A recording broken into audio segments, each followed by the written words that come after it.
চিকিৎসার গাফিলতিতে স্কুল ছাত্রের মৃত্যুর অভিযোগ তুলে উত্তেজনা ঘাটাল মহকুমা হাসপাতালে। বাকি সিস্টারদের ব্যবহার মানে প্রথম থেকেই খারাপ, প্রথম থেকেই সিস্টারদের ব্যবহার মানে তারা চাইছে যে লাদ মেরে ছুঁড়ে ফেলে দিই।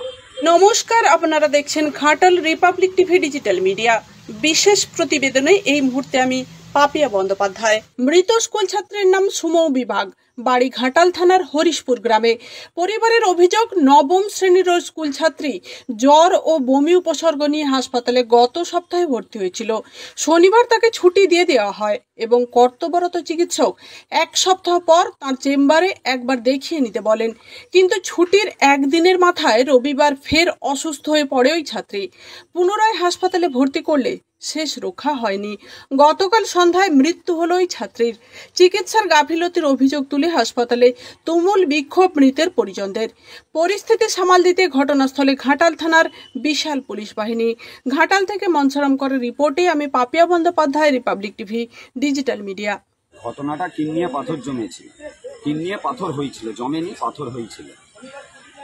দেবদাস মাহাতো চিকিৎসা করে প্রথম সপ্তাহে, মানে আগের বুধবার থেকে দেবদাস মাহাতো কন্টিনিউ 5 দিন হসপিটালে ভর্তি রাখলো। তারপর ওষুধ, ইঞ্জেকশন, সেলাইন এইসব হসপিটাল থেকে পেতেন। বাকি সিস্টারদের ব্যবহার মানে প্রথম থেকেই খারাপ, প্রথম থেকেই সিস্টারদের ব্যবহার মানে তারা চাইছে যে লাদ মেরে ছুঁড়ে ফেলে দিই। মানে রুগীর গার্জেন দিকে বা রুগীটাকে বাইক থেকে রিপোর্ট করলাম, হসপিটাল থেকেও রিপোর্ট করলাম, 5 জায়গা থেকে 5টা রিপোর্ট করছি, হসপিটাল থেকেও রিপোর্ট হচ্ছে। সেই রিপোর্ট একই রকম, সেই পাথর একই রিপোর্ট। একাধিক জায়গা থেকে করলে কেন? একাধিক ডাক্তার যেমন বলছে এখান থেকে রিপোর্ট করো, ওখান থেকে করো, সেখান থেকে করো। দেবদাস মাহাতো যেমন বলছে যে রিপোর্ট, তারপর কি হলো? হ্যাঁ, তারপর সেই একই রিপোর্ট, সেই পাথর আর পাথর, পাথর ছাড়া আর কিছু নেই। তখন আমি আমার বৌদিকে বললাম যে এক কাজ করো, তুমি ডাক্তারবাবুকে জিজ্ঞেস করো যে পাথরটা কি অপারেশন করার ব্যাপার থাকবে, তাহলে আমি জয়ন্ত শ্বাসমলের সঙ্গে আলাদাভাবে কথা বলবো। হ্যাঁ, তখন ডাক্তারবাবু বললো না, অপারেশন করতে হবে না, মেয়েটার বয়সটা অল্প, 15+। হ্যাঁ, ওটা ওষুধ ইঞ্জেকশনে সেরে যাবে। সেই মতন ডাক্তার শনিবার দিন সকালবেলা ছুটি বলে, শুক্রবার রাতে ওটা রাউন্ডে এসেছিল, ছুটি বলে লিখে দিয়েছে। শনিবার সকাল 10টার সময় ছুটি দিয়ে দিল সিস্টাররা, বললো গায়ে রক্ত নেই। শনিবার ছুটি নিয়ে গেছি, কালকে রবিবার, কালকে সন্ধ্যে 7টার সময় মেয়েটার খুব বাড়াবাড়ি।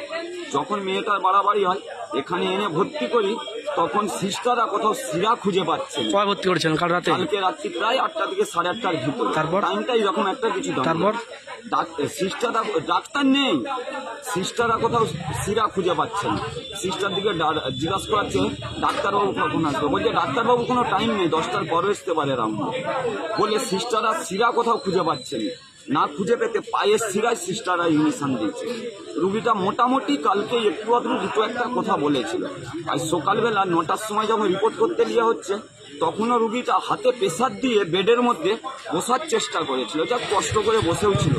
9টার পর থেকে যখন রিপোর্ট করা হলো, কোনো কিছু আওয়াজ নেই মুখ দিয়ে, উঠবস্ত করতেই পারিনি, মুখ দিয়ে কোনো আওয়াজ বেরায়নি। যখন মারা গেছে তখন হচ্ছে 6:20 বাজে, আজ সন্ধ্যে 6:20।